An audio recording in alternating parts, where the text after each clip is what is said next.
सभी को नमस्कार। अम्मा भगवान शरणम। श्री कल्की गुरुकुल के तरफ से आप सभी का स्वागत है। श्री कल्की के दिव्य उपस्थिति को बुलाते हुए आज के कार्यक्रम का प्रारंभ करेंगे। ओम सच्चिदानंद परब्रह्मा पुरुषोत्तमा परमात्मा श्री कल्की भगवती समेत श्री कल्की भगवते नमः।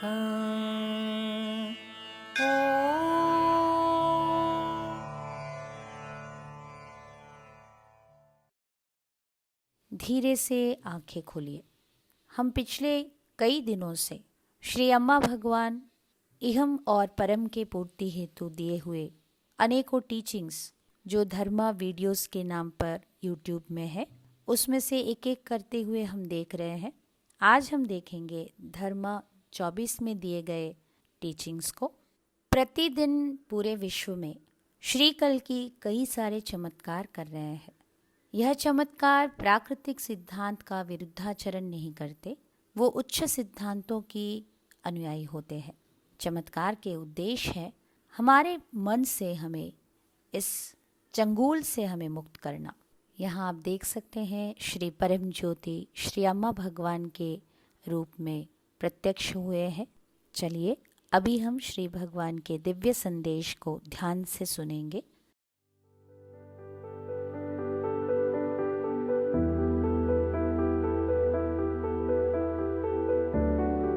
I discovered that I had the power to transform people. Earlier, there was the power to help people with their problems, but I could not really bring about transformation in the sense that we call enlightenment. I did bring about some transformation in people, but it wasn't enlightenment. I did discover that I could give Diksha and bring about enlightenment. Diksha is a transfer of energy. So one gets into the state of enlightenment, and though one is enlightened, there's a thing called the enlightened state. There's a difference between the two. So you get into an enlightened state and then you transfer those energies. प्रश्न, ये सब कैसे शुरू हुआ? उत्तर देते हुए श्री भगवान जी ने कहा, हमने आविष्कार किया है कि लोगों को परिवर्तन करने की शक्ति हमारा था। जैसे जैसे लोगों को हम उनके समस्याओं को समाधान करने के लिए मदद कर रहे थे, तब वहाँ पर परिवर्तन हो रहा था, किंतु उसे हम मुक्ति नहीं कह सकते हैं। तब हमने आविष्कार किया था, अगर हम लोगों को दीक्षा देते हैं मुक्ति के लिए, तो दीक्षा अर्थात ट्रांसफ़र ऑफ एनर्जी, ऊर्जा शक्ति की प्रसरण, जब इस दीक्षा के ज़रिए लोग जीवन मुक्ति प्राप्त कर सकते हैं। मुक्ति एवं मुक्ति स्थिति दो अलग अलग चीज़ें हैं। आप मुक्ति स्थिति में जाकर लोगों को मुक्ति पाने की ऊर्जा शक्ति प्रसरित कर सकते हैं। अगले भाग में जाएंगे। The awakened one is not afraid of the truth. The unawakened one is afraid of the truth. जीवन मुक्ता सत्य से डरते नहीं। मुक्ति ना पाने की अवस्था में व्यक्ति सत्य से डरते हैं। जब हम सत्य के बारे में बात करते हैं, वो आपके आंतरिक सत्य के बारे में।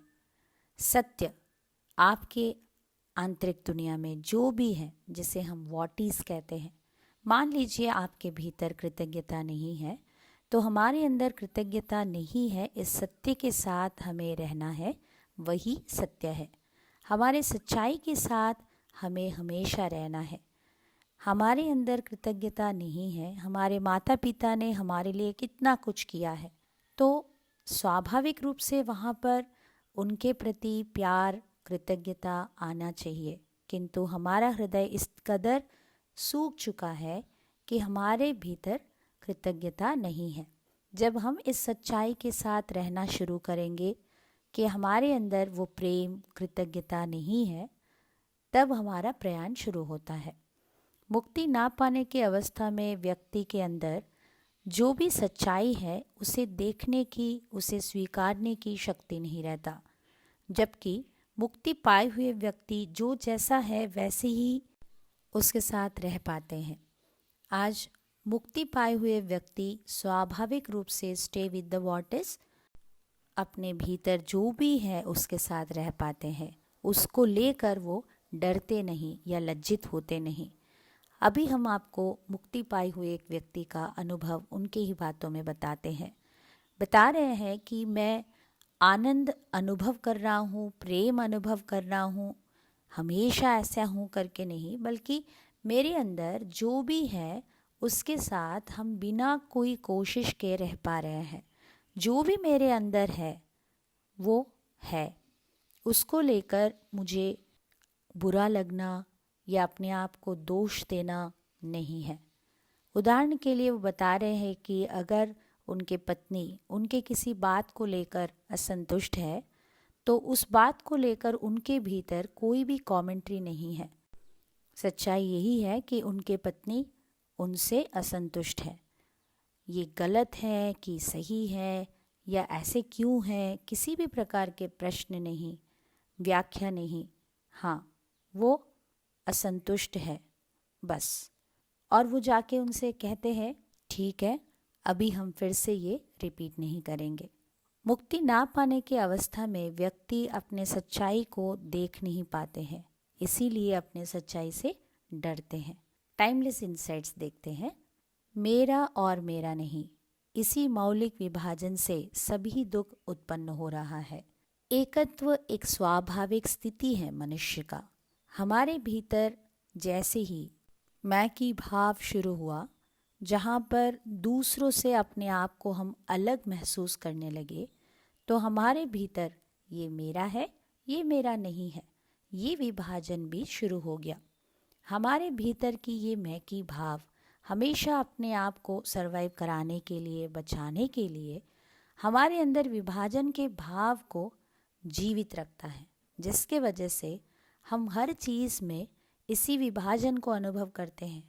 ये अच्छा है, ये बुरा है, ये सही है, ये गलत है, ये सुपीरियर, ये इन्फीरियर। इस तरह हम हर चीज़ में विभाजन के साथ ही देख पाते हैं, जिससे हमारे स्वाभाविक स्थिति, एकत्व स्थिति से हम दूर चले गए हैं। हमारे जीवन के सभी समस्याएं और सभी दुख इसी कारण से हो रहा है। व्यक्तिगत स्तर पे देख लीजिए, पारिवारिक या सामाजिक स्तर पे, हर जगह पर पूरे दुनिया में इसी विभाजन से सभी समस्याएं उत्पन्न हो रहे हैं। ये मेरा है, ये मेरा नहीं है। अन्यथा हम किसी और को दुख क्यों देंगे बोलिए? हम एक दूसरे से अलगाव भाव को अनुभव करते हैं, जिससे हम दूसरों को दुख दे रहे हैं। और ये सारी समस्याओं का एकमात्र समाधान है मनुष्य वापस अपने नेचुरल स्टेट, अपने स्वाभाविक एकत्व स्थिति में जाना होगा। अगले भाग में देखते हैं, सब कुछ पवित्र है। हम सभी कलयुग में हैं, जहाँ पर हम हर चीज़ को मैटर या निर्जीव अवस्था में देखते हैं। हमारे अनुसार सभी चीज़ों में चेतना नहीं है। हम हर चीज़ को अपवित्र या एक नॉन स्पिरिचुअल करके, हर चीज़ को हम मेटीरियलिस्टिक तरीके से हर चीज़ को एक मैटर की तरह देखते हैं। किंतु प्राचीन युग, जो भी युग बीत गए हैं, वहाँ पर लोग उच्च चैतन्य स्थिति में रहा करते थे, जहाँ पर उनके लिए हर वस्तु एक चेतना से भरित और जीता जागता वस्तु था। इसीलिए हर चीज़ को वो पवित्र मानते थे। जब व्यक्ति ऐसे एक स्थिति में रहते हैं जहाँ पर हर चीज़ उनके लिए सजीव है, तो उनके भीतर पवित्रता की भाव होती है। जब अम्मा भगवान आपको एक पीक स्टेट में ले जाते हैं, तब आप भी हर चीज़ को लेकर एक पवित्रता को अनुभव करते हैं। सभी घटनाएं, सभी लोग, आपका पूरा जीवन आपके लिए पवित्र बन जाता है। मगर जब हम ये स्थिति में नहीं हैं, तो हम उसे अनुभव नहीं कर पाते हैं। अगले भाग में विचारों के स्थिरता में आप एकत्व का आविष्कार करते हैं। जो मन हमारे अंदर है, ये मन क्या है? मन एक विचारों की प्रवाह है और ये मन हमेशा अपने अतीत में जाकर सोचता है, अपने भविष्य को लेकर सोचता रहता है।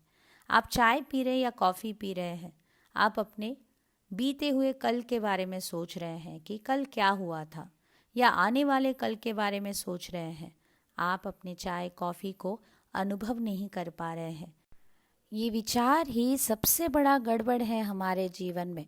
ये हमेशा कोई ना कोई मिसचीफ क्रिएट करता रहता है। हमारे विचारों के वजह से हमारे भीतर हम विभाजन के भाव को अनुभव करते हैं। जब आपके अंदर विचार रुक जाते हैं तो आप हर चीज़ से एक हो जाते हैं, हर चीज़ से एकत्व का आभास, जहाँ अपने आप के साथ एकत्व, अपने परिवार के साथ, अपने चारों ओर के समाज के साथ, अपने देश के साथ, इस विश्व के साथ भी आप एकत्व को अनुभव करते हैं। अगले भाग में साधक पूछ रहे हैं, कर्म क्या है? श्री भगवान जी उत्तर दे रहे हैं, सरलता से बोला जाए तो कर्म का मतलब है कारण एवं प्रभाव का सिद्धांत, किंतु अनेक प्रकार के कर्म हैं। सफलता के रहस्य को देखेंगे। अगर आप उन्नति करना चाहते हैं तो कोई आपको रोक नहीं सकते। यदि आप उन्नति नहीं करना चाहते हैं तो कोई आपको मदद नहीं कर सकते। एक लड़की जो पढ़ाई में अव्वल होना चाहती है, जीवन में बहुत अच्छे से आगे बढ़ने की उसका सपना था। फाइनल एग्ज़ाम में जब उनको मार्क्स अच्छे से नहीं आए थे, जैसे वो चाह रहे थे वैसे एक यूनिवर्सिटी में वो भर्ती नहीं हो पाई, तो अपने आप को और सभी को, अपने भाग्य को दोष देना शुरू कर दिया। और बाकी सभी कॉलेजेस से उनको एडमिशन का कॉल आने पर भी उन्होंने मना कर दिया। ऐसे करके उन्होंने अपने पढ़ाई को ही रोक दिया, जीवन को व्यर्थ किया। कैसे हुआ उनके साथ ये सब? उन्होंने अपने भीतर अपनी सच्चाई को देखा ही नहीं कि वो अपने जीवन में आगे बढ़ने के लिए जितना मेहनत करनी चाहिए वो करने के लिए तैयार नहीं थे। एक बार के असफलता से ही वो रुक गए, जिसके वजह से कईयों ने उनको मदद करने की कोशिश भी किया तो उन्होंने उनके मदद भी मना कर दिया।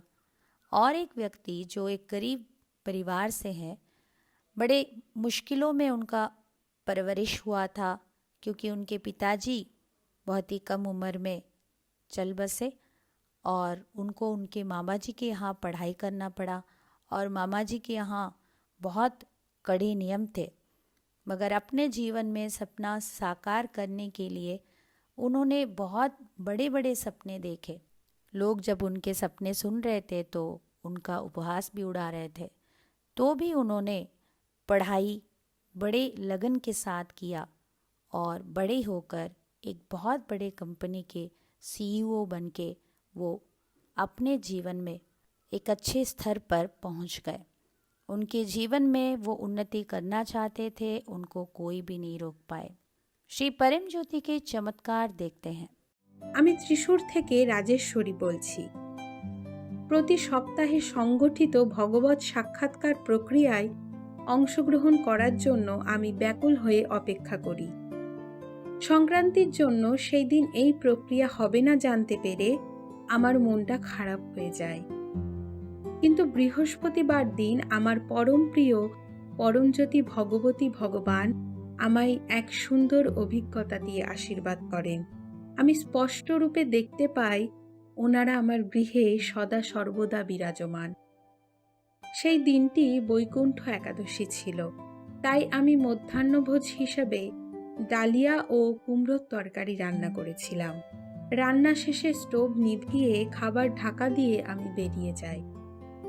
খাবার পরিবেশন করার জন্য ফিরে এসে ঢাকনা সরিয়ে দেখি তরকারির ওপর ছোট ছোট গর্ত, যেন কোনো বাচ্চা তার ছোট আঙুল দিয়ে গর্তের সৃষ্টি করেছে। এটা দেখে আমি বিস্মিত হয়ে পড়ি। এরপর আমি ভগবতী ভগবানকে খাবার পরিবেশন করে ওনাদের খেয়ে নিতে অনুরোধ করি। কিছুক্ষণ পর আমি দেখি শ্রী পরমজ্যোতি ভগবতী ভগবান ওনার দিক থেকে কুমড়োর তরকারি গ্রহণ করেছেন। আমার গৃহে শ্রী পরমজ্যোতি ভগবতী ভগবান প্রত্যক্ষ রূপে বিরাজমান। ওনাদের দিব্য উপস্থিতি রূপ এই বিশাল আশীর্বাদ পেয়ে আমার জীবন সমৃদ্ধ ও ধন্য হয়ে উঠেছে। শ্রী পরমজ্যোতি ভগবানের চরণ কমলে আমার হৃদয় নিঃসৃত প্রাণ ভরা ভালোবাসা ও অশেষ কৃতজ্ঞতা অর্পণ করি। चमत्कारों को दूसरों के साथ बांटने से हमारे जीवन चमत्कार बढ़ेंगे। अभी आपने आज जो कुछ भी सुना है, जो भी टीचिंग्स आपने सुना है, आंखें बंद करके एक बार मनन चिंतन करें। आज आपके जीवन में आप उन्नति करना चाहते हैं तो कोई आपको रोक नहीं सकते, कोई व्यक्ति नहीं, कोई परिस्थिति नहीं। आंखें बंद रखते हुए सोचिए।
शांति। अभी हम सभी भजन संकीर्तन में भाग लेते हुए प्रार्थना करेंगे। यह टीचिंग्स हमारे लिए एक रियलाइजेशन बनना है, ऐसे अभी श्री कल्की से प्रार्थना करेंगे।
सभी को नमस्कार। अम्मा भगवान शरणम।